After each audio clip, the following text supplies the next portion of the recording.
Network issue हो तो आप मैसेज कर देना, ठीक है। सभी को ओम नमस्ते।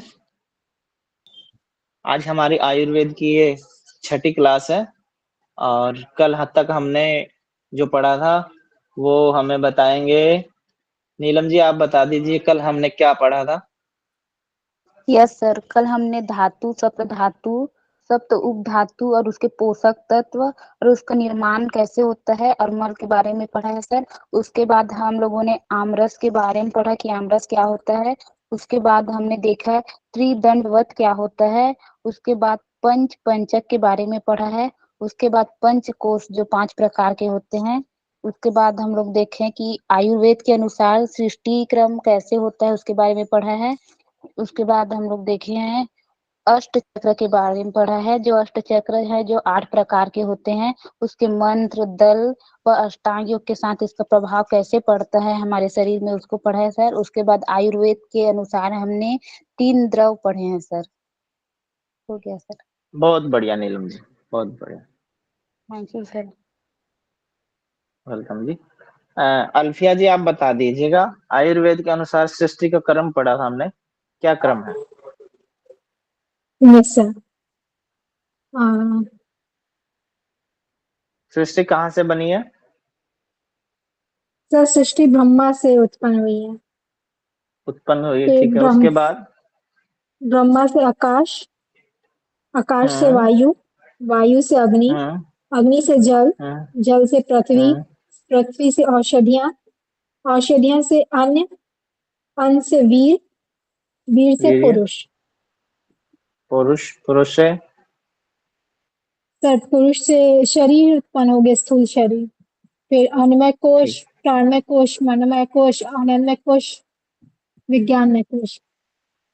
ये इसके हमारा बाद शरीर जो आनंद। है ये स्थूल शरीर है या सूक्ष्म शरीर है। सर जो हमारा जो शरीर है वो अभी अन्नमय कोश, स्थूल शरीर। ठीक है। निष्ठा जी आप बता दीजिएगा जो स्थूल शरीर है हमारा वो अन्नमय कोश में आता है, तो उसमें हमने अगर अन्नमय कोश को हमने पार करना तो किन किन सावधानियों को रखना चाहिए।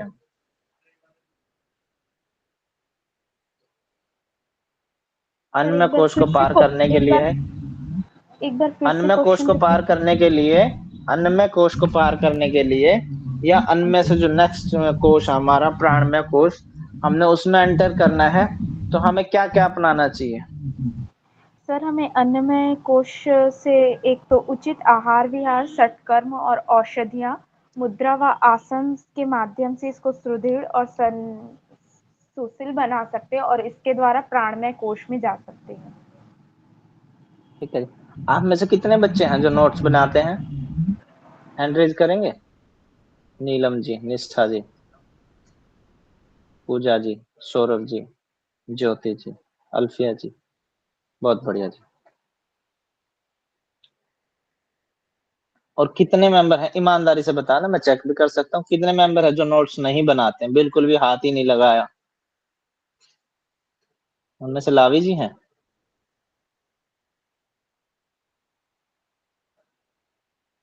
पूजा भारती जी हैं। पूजा रानी जी आपने बनाए हैं नहीं बनाए। सर बना रखे हैं सर, एंड टू एंड जब आप करते सर लिखती हूँ मैं, नोट्स बनाती हूँ। हाँ तो फिर हैंड डाउन करो ना, क्वेश्चन चेंज हो गया। अच्छा। लावी जी ने नहीं बनाए हैं, कारण जान सकते हैं लावी जी। सर अभी व्रत चल रहे थे ना तो टाइम नहीं लग रहा था, अब आज से स्टार्ट कर देंगे। ओके, पीछे रह जाओगे और रह गए तो रह गए। ठीक है, मंडे से आपका टॉपिक बढ़ने वाले हैं। अभी आपकी 4 क्लासें चल रही हैं, मंडे से 5 भी चल सकती हैं आपकी। किस किस के नोट्स बनाओगे। ठीक है जी, ध्यान रखना आपको स्पीड खींचनी पड़ेगी फिर। सर बाकी तो है, सिर्फ यही नहीं, आयुर्वेद का ही स्टार्ट नहीं किया अभी। ओके ओके ठीक है। चलिए उसके बाद हमने पढ़ा था प्राणमय कोश, विज्ञानमय, मनोमय कोश, विज्ञानमय कोश और आनंदमय कोश। आनंदमय कोश में जाके हमें आनंद की अनुभूति होती है। उससे पहले हम थोड़ा सा पढ़ लेते हैं कि हमने मनोमय कोश में जो है उसके अंतर्गत क्या क्या आता है। तो मुझे बताएंगे पूजा रानी जी, आप तो नोट्स बनाते हैं, आप ही बता दीजिएगा। सर मनोमय कोश में सर मौन धारणा करना, धारणा और ध्यान का अभ्यास करने से जो 7वीं कोश दिया है उसके प्रयोग में शास्त्रों का विद्यमान होता है सर। मेरा क्वेश्चन है हाँ जी सर। मनोमय कोश के अंतर्गत क्या क्या आता है? ऑप्शन है आपके पास पूजा रानी जी, 5 कर्मेंद्रिय, सर 5 ऑप्शन है धार, कर्मेंद्रिय। हाँ अरे जी सर, बोलने 5 तो देते हैं। कर्मेंद्रिय और अलंकार। अलंकार नहीं, वो अहंकार है, ओ, जिसको घमंड बोलते हैं, ओके सर, अहंकार। ठीक है। ठीक है सर, ओके सर। हम्म सर वो स्क्रीन पर ओके। दिखाई नहीं दे रहा वो ढंग से। इतनी गंदी लिखाई तो नहीं है जी आपको दिखाई ना दे। हो जाता है चलिए बीच में उसके बाद कुछ तो समझ नहीं आता। विज्ञान में कोश है, विज्ञान में कोश के अंतर्गत हमारा क्या क्या आता है वो बताएंगे हमें पूजा भारती जी। सर मैं इस सेशन का ये फर्स्ट क्लास ही लगा रही हूँ, तो कल पूछ लेना मुझसे, मैंने कुछ पढ़ा नहीं है अभी तक। उसके बारे में बताएंगे हमें अल्फिया जी। सर विज्ञान में कोश में आता है 5 ज्ञानेंद्रिय, बुद्धि और चित्त। ठीक है जी, बहुत बढ़िया। और आनंद में कोश में किस चीज का अनुभूति होती है ये बताएंगे हमें ज्योति प्रवीण रेड्डी जी।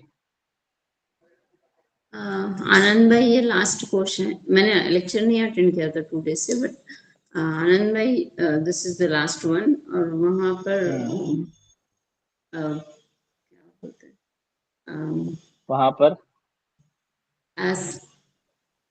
आंतरिक as a name Anand. Suggest, हाँ, as a name inner suggest. Inner peace is there.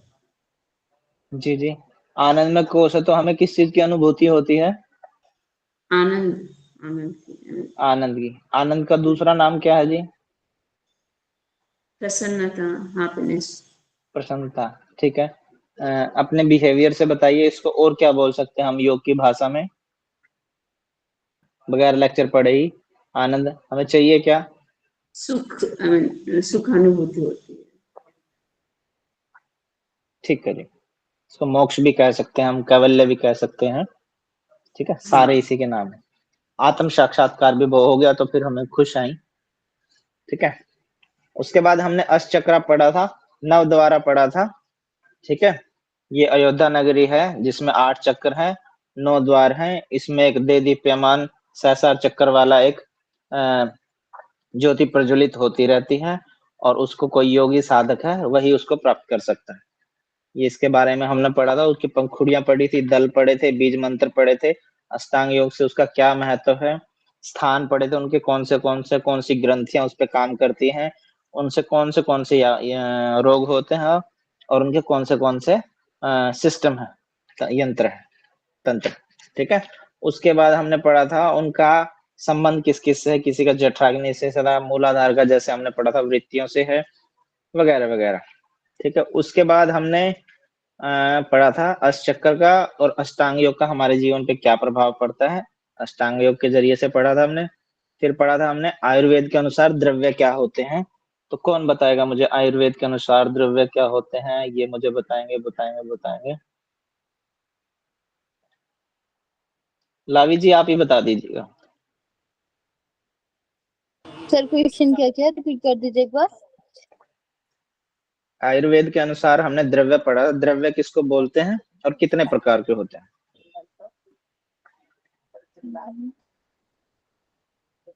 Sir द्रव्य बताया था वे पदार्थ जिनके सेवन से भोजन आदि द्वारा सेवन किया जाता है वो द्रव्य कहलाते हैं। और इसके प्रकार आपने बताया था द्रव्य के।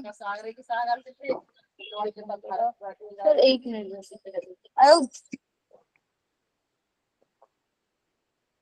हाँ सर, ये द्रव्य आपने ये बताया था कि वे पदार्थ जिनके सेवन से भोजन आदि के द्वारा जिनका भोजन आदि के द्वारा सेवन किया जाता है वो द्रव्य कहलाते हैं।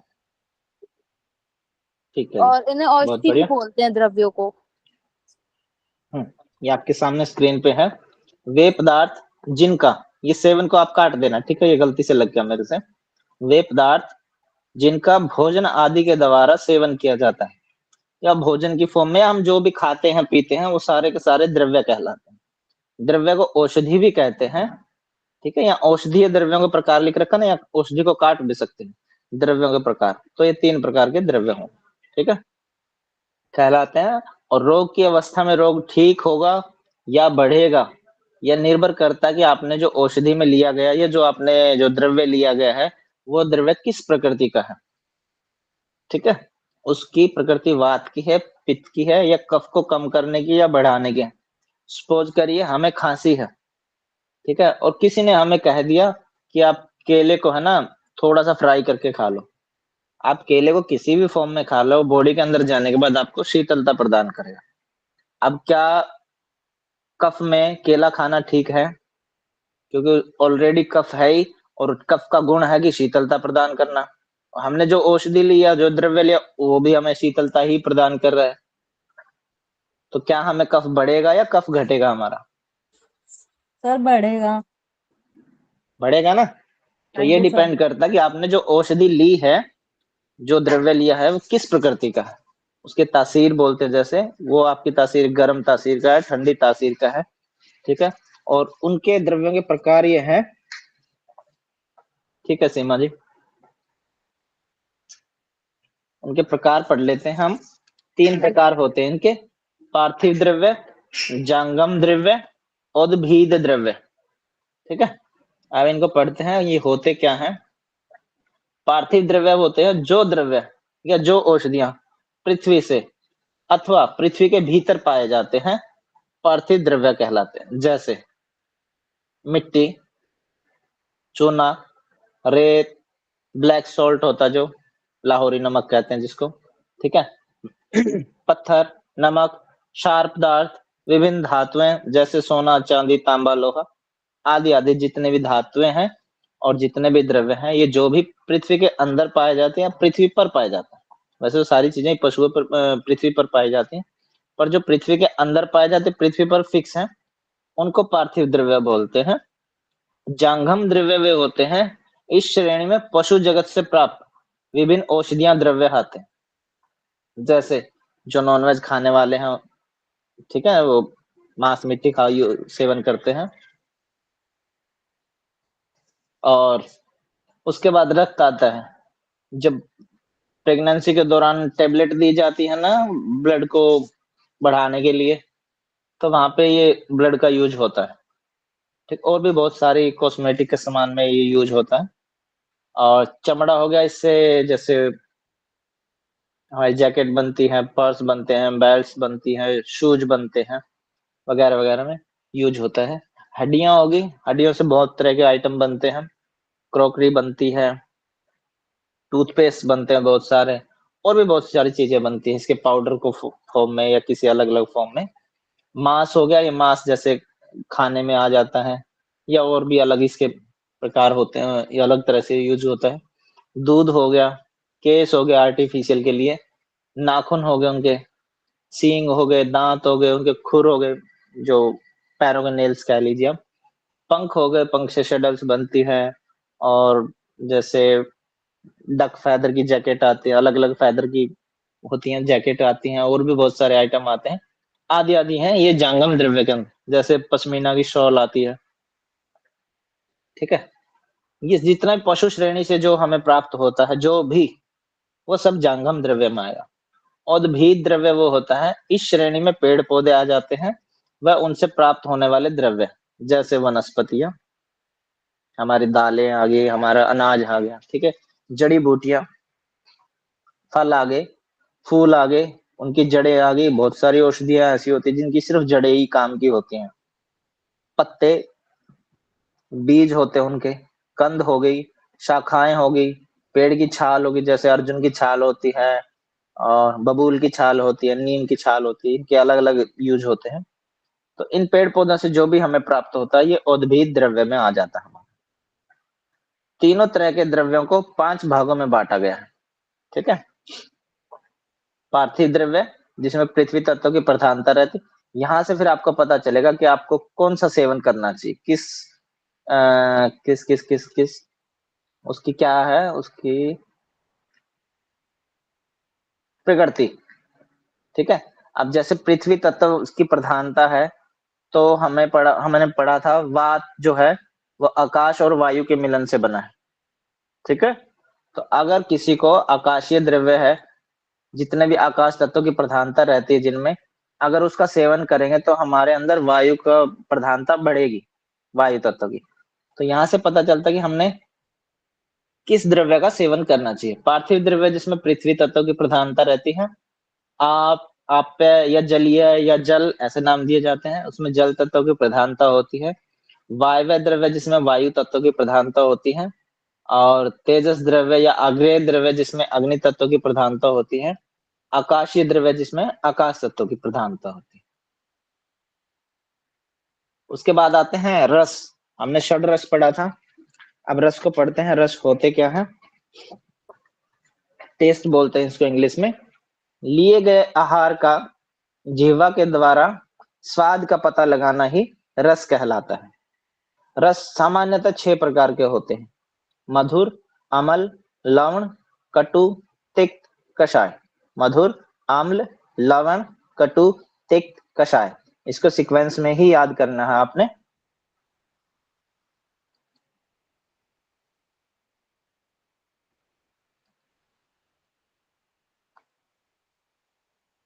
मधुर होता है हमारा मीठा, अम्ल होता है खट्टा, लवण होता है नमकीन, ठीक है। कटु होता है हमारा चरपरा या तीखा, तिक्त होता है हमारा कड़वा।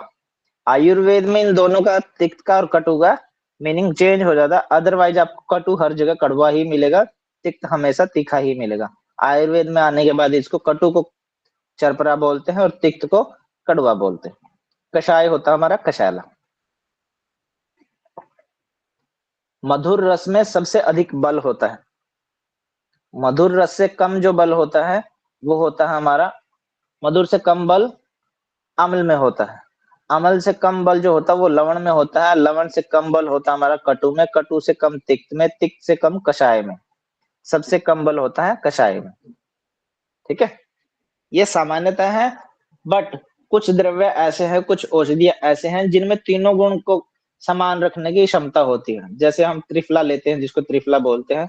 हरड़ हो गया, उसमें बहेड़ा हो गया और आंवला हो गया। इन तीनों का ऐसा ही गुण है कि ये सभी जितने भी हमारे वात, पित्त और कफ है, तीनों को बैलेंस करते हैं। इसको त्रिदोष नाशक बोलते हैं। त्रिदोष मतलब वात, पित्त, कफ, और नाशक मतलब उनको नाश करने वाले। अगर वो बढ़ रहे हैं तो उनको लेवल लाएंगे, घट रहे हैं तो भी लेवल लाएंगे, ठीक है। मधुर रस में सबसे अधिक बल होता है।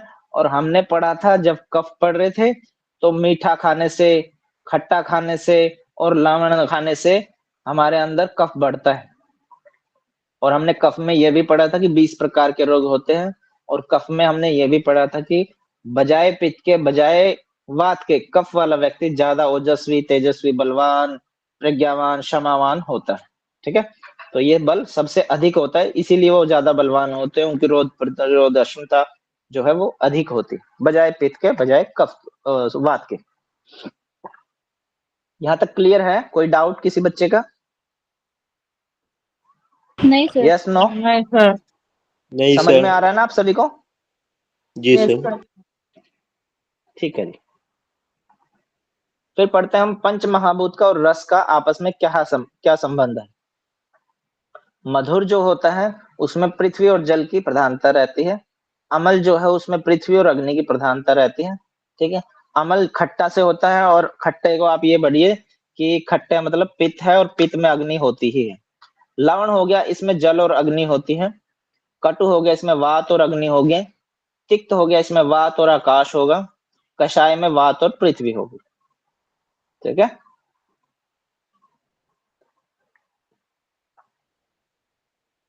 रस व दोषों का आपस में संबंध क्या है? ये क्वेश्चन आते हैं, ये मेन क्वेश्चन है, क्योंकि हमने पढ़ना है त्रिदोष के बारे में, ठीक है। रस और दोषों का आपस में क्या संबंध है वो देख लेते हैं। मधुर रस का सेवन करने से कफ बढ़ता है। हमने कई बार पढ़ लिया, आप इसके अपने दिमाग में बिठा लीजिए, अपने चित्त में छपा लीजिए इसको। मधुर रस का सेवन करने से, अम्ल रस का सेवन करने से और लवण का सेवन करने से कफ बढ़ता है, ठीक है, और वात गिरता है, वात कम होता है। कटु, तिक्त और कषाय का सेवन करने से वात बढ़ता है। देखो तीनों में वात बढ़ रहा है। और तीनों में कफ कम हो रहा है। ठीक है, क्लियर है? कोई डाउट तो नहीं है किसी बच्चे का? नहीं सर। No sir. ठीक है जी। मधुर रस का सेवन करने से कफ बढ़ता है, वात और पित्त दोनों कम होते हैं। अम्ल लवण का सेवन अम्ल रस का सेवन करने से कफ और पित्त बढ़ते हैं, वात कम हो जाता है। लवण रस का सेवन करने से कफ और पित्त दोनों बढ़ते हैं, वात कम हो जाता है। वात तो कम होगा ही होगा तीनों में, और कफ बढ़ेगा ही बढ़ेगा। इसमें पित्त भी जुड़ जाता है, पहले में पित्त थोड़ा कम रहता है, इनमें बढ़ जाता है। फिर आते हैं कटु पे। कटु में वात और पित्त बढ़ेंगे, कफ कम हो जाएगा जी। तिक्त में वात बढ़ेगा, कफ और पित्त कम हो जाएंगे। कषाय में वात बढ़ेगा, कफ और पित्त कम हो जाएंगे। यहां से भी देख लेते हैं। कफ का सेवन, कफ में मधुर अम्ल लवण, इन तीनों का सेवन करने से कफ बढ़ता है। मधुर अम्ल लवण का सेवन करने से कफ बढ़ता है। अब कफ होता किससे है कम? 4, 5, 6 कटु तिक्त कषाय, इनके सेवन करने से कफ कम होता है। पित्त को देख लेते हैं, पित्त किससे बढ़ता है? 2, 3, 4 अम्ल लवण और कटु। अम्ल लवण और कटु, इनका सेवन करने से पित्त बढ़ता है। और घटता किससे है? 2, 3, 4 हो गए, इसको छोड़ के सब है 5, 6 और 1, या 1, 5, 6। ठीक है, अम्ल लवण कटु, तो यहाँ आएगा तिक्त कषाय और मधुर। इनका सेवन करने से पित्त डाउन हो जाएगा। ठीक है, फिर पढ़ते हैं वात। ये कफ का अपोजिट है। 1, 2, 3 में कफ बढ़ता है तो वात कम होता है, वात कम हो गया। 4, 5, 6 में कफ कम हो रहा है, इसमें वात बढ़ गया। कटु तिक्त कषाय के सेवन करने से वात बढ़ता है, और मधुर अम्ल लवण का सेवन करने से वात कम होता है। कफ और वात तो एक दूसरे के अपोजिट है। एक को याद कर लो, दूसरा अपने आप याद हो जाएगा। जिनसे वो बढ़ता है दूसरा घटता है, जिनसे दूसरा बढ़ता है उनसे पहला घटता है। इसमें आगे हमारे 2, 3, 4। क्लियर है? सर एक बार पित्त का और बता दीजिए, क्योंकि उसमें आप 2 नंबर्स लिखे ना, तो नंबर सीक्वेंस से करना चाहिए, ऐसा है उसमें जो पित्त का सर, नहीं, पित्त डाउन जब होता है उसका। पित्त डाउन होता है उसमें 5, 6, 1 आ गया ना। 5, 6, 1 पे क्या है आपका? ये रहा 5 तिक्त कषाय और मधुर। इनमें हमारा पित्त डाउन होता है, ये हो गया डाउन दोनों में।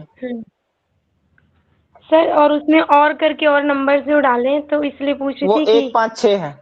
1, एक 5, ही 6 है। मतलब आप है। इसको हाँ तिक्त कषाय और मधुर कह लो, या मधुर तिक्त कषाय कह लो। Okay okay sir. ठीक है ना, एक बार मधुर मैंने आगे लगा दिया, एक बार पीछे लगा दिया, एक ही है।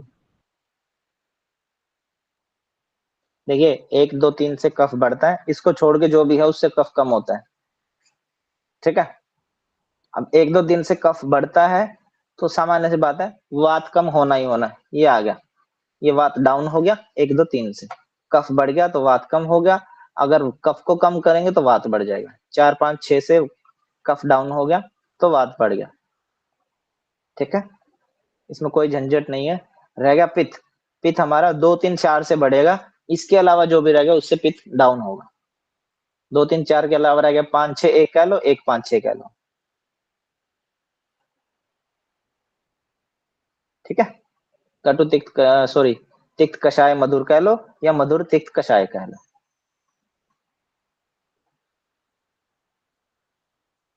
और कोई डाउट? No sir. ठीक है जी। अब पढ़ते हैं रस का और धातु का आपस में संबंध क्या है। जैसे आप श्रीमद् भगवत गीता पढ़ेंगे ना, उसमें आपको एक कॉमन बात वो सब जगह पढ़ने को मिलेगी, निष्काम भाव से कर्म करो, निष्काम भाव से करो। ठीक है, कर्म करो, फल की इच्छा मत करो, इस पे आपका कोई हक नहीं है। बार बार घूम फिर के आपको ये बात कहीं ना कहीं टच होगी। ऐसे ही इसमें है कि रस और धातु, रस जहां आ गया, आपको अगर पावर चाहिए, अगर ताकत चाहिए, बुद्धि चाहिए, तो मधुर को सबसे पहले लिया जाएगा। मधुर के मिलते हैं उनको सबसे पहले लिया, यानी कि कफ की प्रधानता है इसमें। ठीक है, मधुर अम्ल लवण जिनसे बढ़ता है कफ, धातुओं की वृद्धि में सहयोगी होते हैं, इनसे धातुएं बढ़ेगी। ठीक है, यानी कि 1, 2, 3 से कफ बढ़ेगा। कफ बढ़ेगा तो धातुओं में वृद्धि होगी, क्योंकि कफ के कारण ही हमने पढ़ा बहुत अच्छा होता है कफ, बजाय पित्त के और बजाय कफ वात के। कटु तिक्त कषाय से यानी कि वात से धातुओं के क्षय में सहयोगी होंगे। ठीक है, और हमने कल परसों में पढ़ा था, जो है वृद्धा अवस्था आती है हमारे 50, 55 या 60 के प्लस के हो जाते हैं हम, तब हमारे अंदर वात सभी की बढ़ जाती है, तो धातुओं का क्षय हो गया ना, सब धातुओं कम हो जाएंगे उसमें, फिर धीरे धीरे हमारी इंद्रियां भी कम हो जाएंगी, ज्ञान इंद्रियां, कर्म इंद्रियां सब, और धीरे धीरे हम मौत की तरफ चले जाते हैं। तिक्त रस है, ये मेद, मज्जा और लसिका के क्षय कारक हैं, उसको खत्म करने के लिए होते हैं तिक्त। ठीक है, अम्ल रस जो होते हैं ये शुक्र का क्षय कारक होता है, तो अगर आपको ज्यादा अम्ल का सेवन करेंगे तो वो शुक्र का क्षय कारक होता है। वैसे देखो धातुओं में वृद्धि है, अम्ल दे रखा है, पर अगर आप ज्यादा सेवन करोगे तो ये आखिरी धातु को खा जाएगा, बाकी बच जाएंगे, इसलिए इसको अलग से दिया गया है। और हमने जब अष्टांग आयुर्वेद पढ़ा था उसमें भी आपने देखा था ना, वाजीकरण में सिर्फ शुक्र धातु का ही ट्रीटमेंट होता है।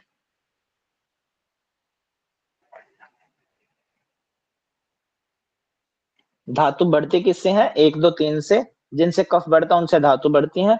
4, 5, 6 से, जिनसे वात कम होता है उनसे धातु भी कम होती है हमारे। वो रस से लेके, रक्त से लेके, मांस, मेद, अस्थि, मज्जा, शुक्र, सारी ही धातुएं कम होती है उसमें। ठीक है, अब इसमें आप जरा से देखेंगे ना, थोड़ा सा समझेंगे आप, मैं आपको सामान्यतः समझाता हूँ। ठीक है, इसमें से अगर आप में, चलो रहने दो, ऐसे जनरली बताता हूँ मैं। कोई व्यक्ति है जो मोटा है, ओवरवेट है, ओबेसिटी का है, तो उसको बोलते हैं कि आप मीठा खाना बंद कर दो। मीठा खाना बंद करने का मतलब है कफ को कम करना, और मोटापा कफ का रोग होता है, तो कफ कम होगा, मोटापा कम नहीं होगा, कफ कम होगा, उसकी वजह से मोटापा कम होगा। ठीक है, वो अम्ल और लवण इन तीनों डाइटिशियन या और भी जो जो उनके कोच वगैरह होते हैं, सब बोलते हैं मीठा खाना बंद कर दो, नमक कम कर दो, जितना कम करोगे उतना आपके लिए अच्छा रहेगा। तो धीरे धीरे उसका कफ कम हो जाता है और उसकी बॉडी शेप में आ जाती है। ठीक है, उनको बोला जाता है कि आप वो चीजें खाओ, जैसे मेथी का पानी पियो, जीरे का पानी पियो, वो सारी की हमारी उष्ण धातुओं में आती है। ठीक है, वो कटु में आ जाएगा हमारा, और कटु से वात बढ़ेगा, मधुर आपका कफ कम होता रहेगा, और जितना कफ कम होता रहेगा उतना व्यक्ति धीरे धीरे मोटापे से पतलेपन की तरफ चला जाएगा। और हमने एक जगह पोस्टर देखा था, वात प्रकृति का व्यक्ति दुबला पतला होता है, पित्त का थोड़ा सा ठीक ठाक होता है, और कफ का थोड़ा मोटा होता है। तो हमने वात की तरफ उसको लेके गए, अपने आप पतला हो गया। ठीक है, आप में से जो डाइटिशियन है, योगा टीचर है, उनके लिए अगर आप आयुर्वेद को जोड़ के पढ़ाएंगे तो बहुत अच्छी चीज है। अम्ल रस, इससे शुक्र धातु क्षय होती है। रस व मल का आपस में संबंध क्या है ये भी देख लेते हैं। ठीक है, मधुर अम्ल लवण, मधुर अम्ल लवण यानी कि कफ, इनसे क्या होता है? जिनमें कफ बढ़ता है, मल पदार्थों के विसर्जन में सहायक, ये सहायक होते हैं, यानी कि आपको कॉन्स्टिपेशन नहीं होने देते हैं। कब्ज आदि उद्र जो है, पेट के जो रोग होते हैं, विकारों में विशेष प्रभावकारी व उपयोगी होते हैं। इसमें आगे आप पढ़ेंगे ना, मधुर के साथ साथ फिर आप इसमें स्नेग्ध ये भी पढ़ेंगे, चिकनापन होता है। और जितना बॉडी के अंदर ऑयली होएगा उतना ही आपका मल निष्कासन आसानी से होएगा। ठीक है, तो ये कब्ज आदि उदर विकार जो होते हैं, जो पेट के रोग होते हैं, उनमें प्रभावकारी होती है, उपयोगी होती है। कटु, तिक्त और कषाय जो होते हैं, ये मल पदार्थों को धारण करने में सहायक होते हैं, ये उसको रोके रखते हैं। अतिसार आदि रोगों के शमन में उपयोगी होते हैं। ठीक है, इसमें कषाय रस सबसे प्रमुख होता है। अब देखते हैं मल किन से बढ़ता है, किन से घटता है, यानी कि किन से वो धारण होता है, किन से उनका निष्कासन होता है। 1, 2, 3 से मल निष्कासन होगा आसानी से, उदर के रोग नहीं होंगे, यानी कि जितना हम कफ बॉडी के अंदर अच्छा रहेगा उतना ही हमारा मल निष्कासन होता रहेगा।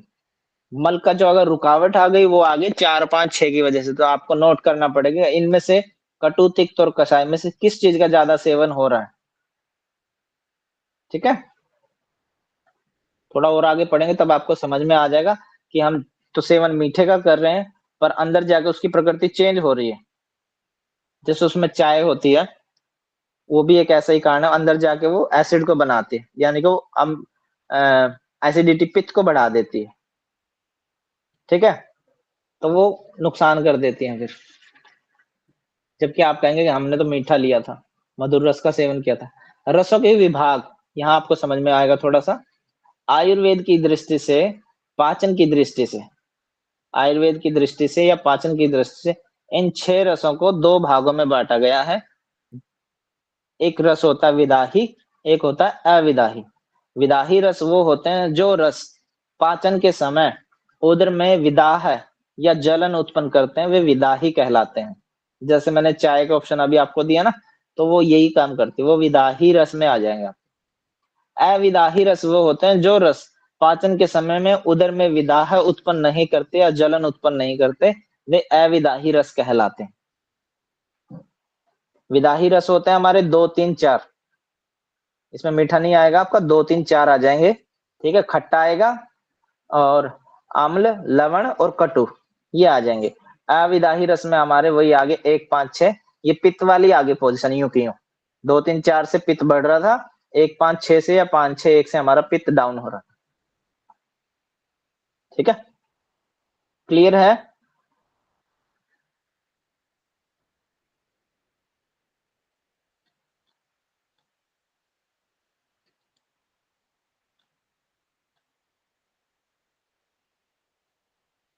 अब हमने इतना तो पढ़ लिया, रस के बारे में पढ़ लिया हमने। ठीक है?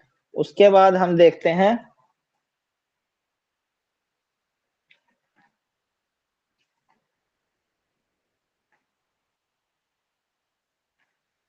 कि हम रसों की पहचान कैसे करें। अब मैंने बताया ना कि हम सोचते हैं कि हमने मीठे का सेवन किया, पर एक्चुअली में वो अंदर जाके तो कुछ और ही पैदा कर रहा है। विदाही पैदा है या अविदाही, उनका पहचान कैसे करें? तो उनकी पहचान हम यहाँ से करेंगे। मधुर रस, जो रस खाने पर या सेवन करने पर, इनटेक करने पर तृप्ति, परितुष्टि, प्रसन्नता और मुख में चिपचिपा उत्पन्न करता है, शरीर को पोषण प्रदान करते हैं, कफ बढ़ता है जिनसे, स्वाद जिनका मीठा होता है, वो जैसे केला होता है, कटहल होता है, आदि आदि बहुत सारी चीजें होती है, वो मधुर रस में आती है। ठीक है?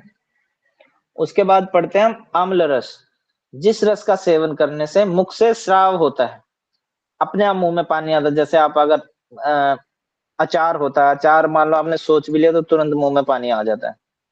नींबू होता है, नींबू का मान लो आपने सोच भी लिया, तुरंत मुंह में पानी आ जाता है। और भी बहुत सारी, जैसे कच्ची आम ही खाते हैं बहुत सारे, फीमेल्स ज्यादा खाते हैं, तो कच्ची आमी जो खाते हैं उसका मतलब आप सुन भी लिया नाम, तुरंत मुंह में पानी आ गया।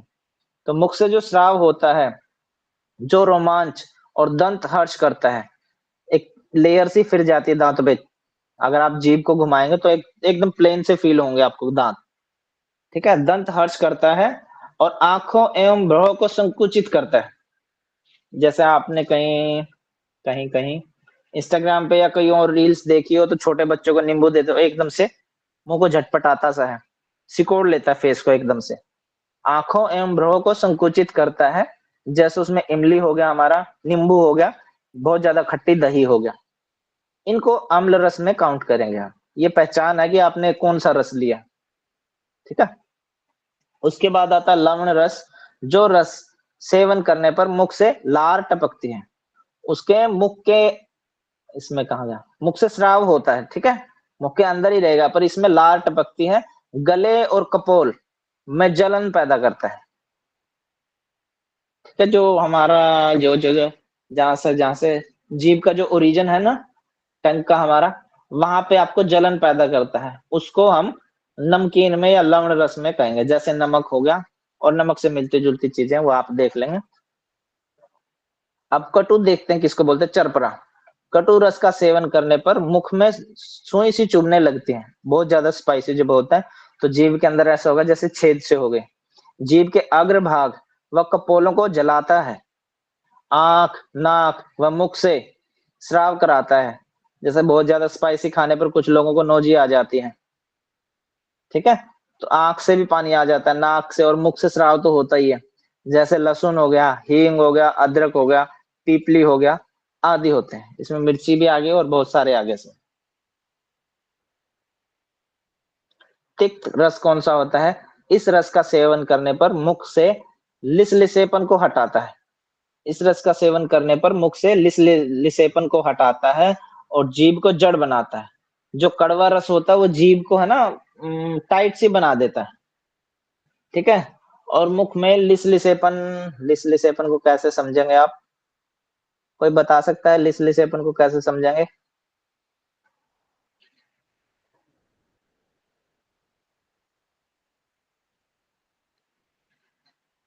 लिसलिसेपन को मैं आपको कैसे समझाऊं?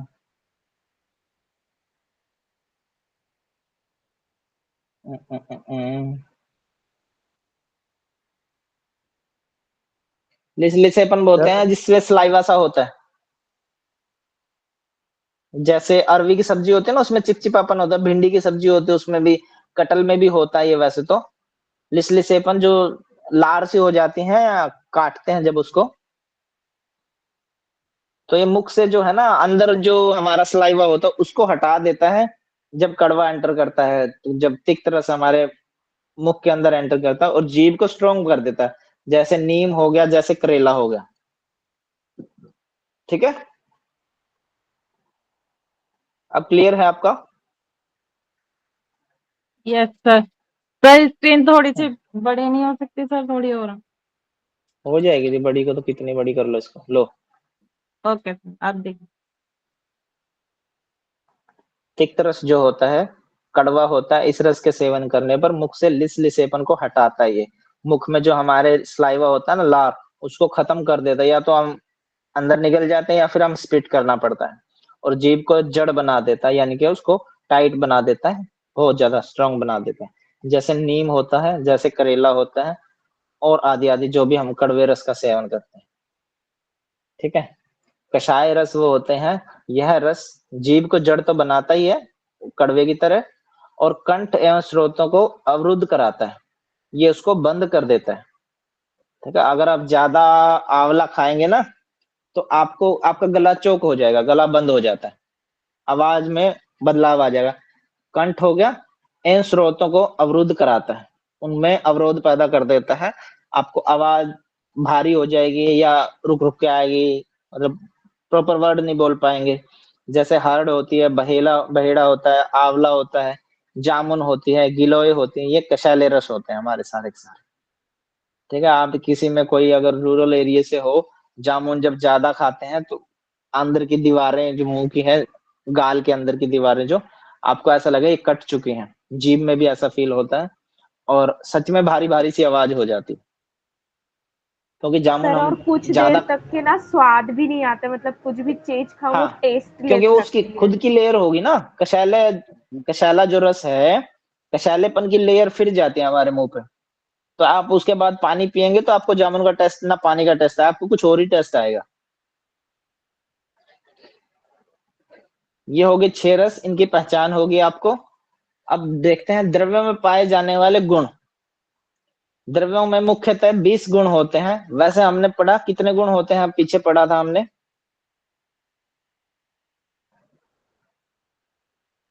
कितने प्रकार के द्रव्य होते हैं? सर 3 3। प्रकार। 3 प्रकार के। ठीक है।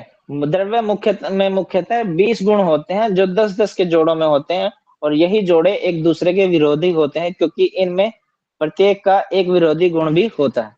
जैसे एक गुरु होगा तो दूसरा उसके अंदर लघु भी होगा, लाइट वाला होगा। एक भारी होगा तो दूसरा हल्का होगा। एक मंद होगा तो दूसरा तीक्ष्ण होगा। एक स्निग्ध होगा, चिकना होगा, तो दूसरा रंध्र होगा, ड्राइनेस होगी उसके अंदर। शीत होगा, दूसरा उष्ण होगा। श्लेषण होगा, ये जम्मी टाइप सा होगा, तो दूसरा रफंग होगा, खुरदरा होगा। एक हमारा सांद्र होगा जिसको सॉलिड बोलते हैं, दूसरा लिक्विड फॉर्म में होगा। मृदु होगा, सॉफ्ट, तो दूसरा हार्ड होगा।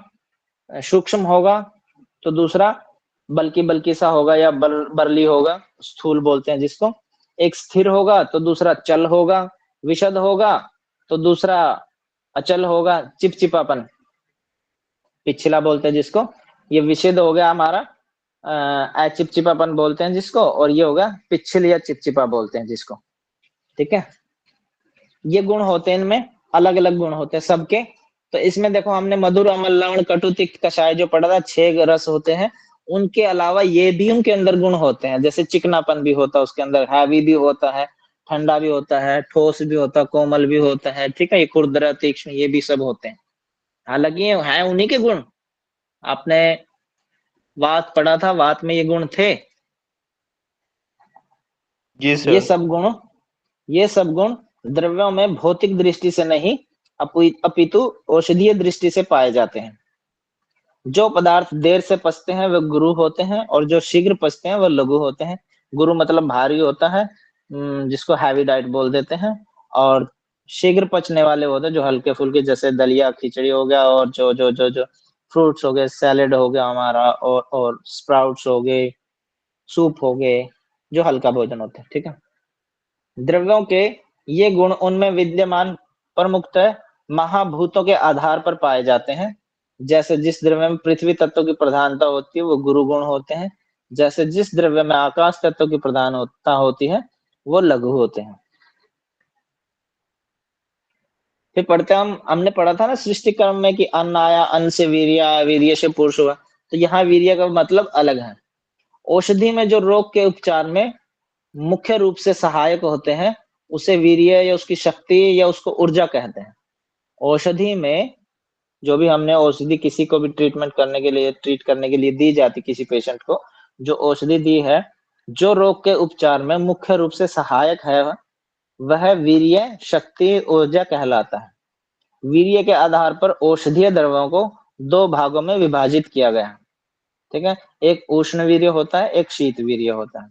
इसे ही लोक व्यवहार में हम सामान्यतः समझते हैं कि गर्म तासीर और ठंडी तासीर वाला द्रव्य माना जाता है। मधुर, तिक्त, कषाय ये शीत वीर्य में आते हैं। अम्ल, लवण, कटु ये उष्ण वीर्य में आते हैं। उष्ण वीर्य से हमारा पित्त बढ़ता है 2, 3, 4, समझिए इसको। ठीक है, और ये 5, 6, 1 जिनसे पित्त डाउन होता है वो शीत वीर्य होते हैं, और जिनसे पित्त बढ़ता है वो अम्ल, लवण, कटु वो उष्ण वीर्य होते हैं। इनसे आपको जलन पैदा होगी, पेट के अंदर गर्मी पैदा होगी, स्किन की प्रॉब्लम होगी, आपको ब्लड की प्रॉब्लम होगी, इन सब पित्त से होती है। ठीक है, पित्त से कितने प्रकार के रोग होते हैं, कोई बच्चा बताएगा? 40। और वात से? 80। कफ से? 20।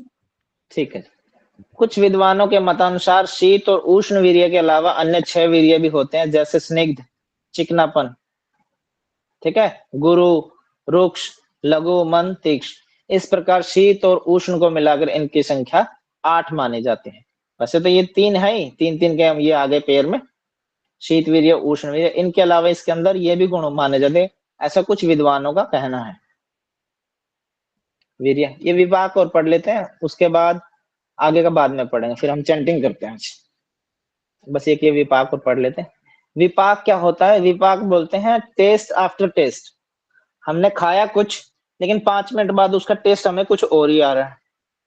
जठराग्नि के संयोग से द्रव्यों के पाचन के समय, जठराग्नि के संयोग से द्रव्यों के पाचन के समय जो अन्न रस उत्पन्न होता है उसे ही विपाक कहा जाता है। जठराग्नि के संयोग, जिस भोजन में जो हमने इंटेक उसमें जठराग्नि का भी रोल होना चाहिए, और उसके रोल के बाद द्रव्यों का जो पाचन के समय जो अन्न रस उत्पन्न होता है, पाचन चल रहा है, अभी पाचन हुआ नहीं है, पाचन के समय जो अन्न रस उत्पन्न होता है उसे ही विपाक कहा जाता है। ठीक है, तो इसको बोलते हैं टेस्ट आफ्टर टेस्ट। कोई बच्चा समझा सकता है ये बात क्या है? किसी को समझ में आई है परिभाषा? हाँ सर। सर जैसे जी ज्योति जी, HCl वगैरह। ज्योति जी बताइए। हमने अगर कुछ खाया है, मतलब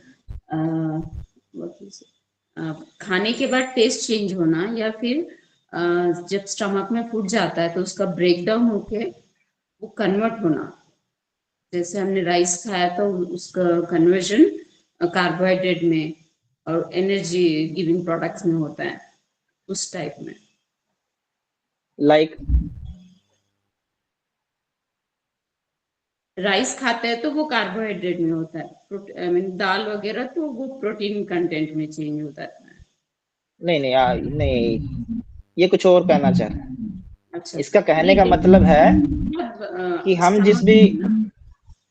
इसका कहने का मतलब है कि हम जिस भी अन्न का सेवन करते हैं या जिस भी द्रव्य का सेवन करते हैं, हम सेवन हमने कर लिया, अंदर उसका पाचन क्रिया स्टार्ट होगी, पचना का काम शुरू हो गया, लेकिन हमें अचानक से पता नहीं 5, 7, 10 मिनट बाद अलग से टेस्ट कुछ आना शुरू हो गया।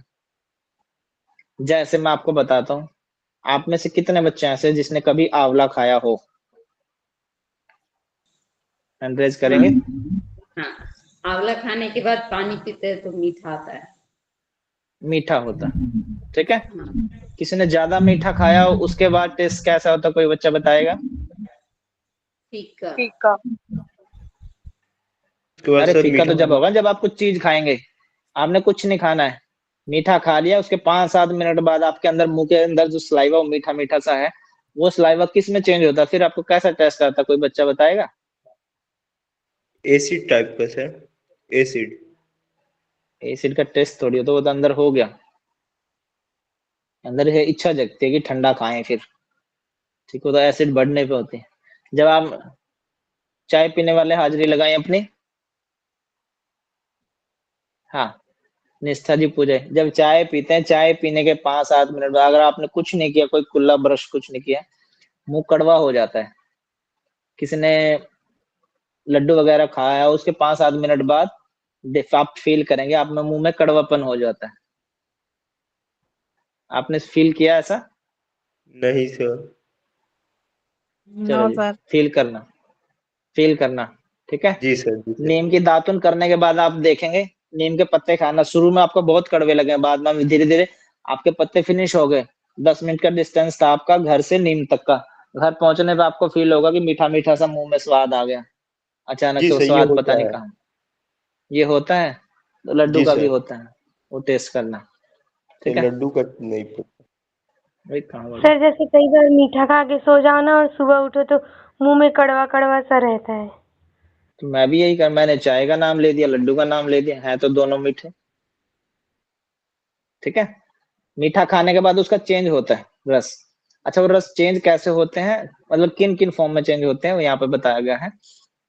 पाचन की अंतिम अवस्था में द्रव्य का सार और कीट भाग अलग अलग हो जाते हैं। ये लाइन आपको सबको समझ में आ रही है ना? पाचन की जब अंतिम अंतिम अवस्था होती है, उसमें द्रव्य में एक तरफ सार भाग निकल जाता है, जिसको प्रसाद भाग भी बोलते हैं, जिससे पंच धातु बनती है, पंच महाभूत सप्त धातु बनते हैं। दूसरा हो गया कीट भाग, जिसको मल भाग भी बोलते हैं, अप्रसाद भाग भी बोलते, दोनों अलग अलग हो जाते हैं, ठीक है। जो बॉडी को चाहिए था वो मिल गया, बाकी का वेस्ट बन गया। मल भाग के अलग होने पर, हो जाने पर, सार भाग केवल रस के रूप में, ठीक है, रस के रूप में शेष रह जाता है। यह द्रव्य का एक नया रूप होता है और इसका रस भी नया उत्पन्न होता है, इसे ही विपाक कहते हैं। ये थोड़ा सा और आगे की बातें बता दी कि जब पाचन क्रिया फिनिश होगी, उसके बाद एक तरफ रस निकल गया और एक तरफ हमारा मल निकल गया, तो रस का जो टेस्ट होगा वो अलग ही होता है, ठीक है, वो अलग ही नया उत्पन्न रस होता है।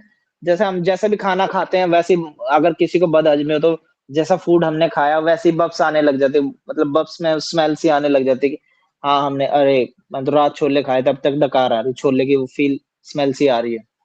ऐसा होता है, सभी के साथ होता है।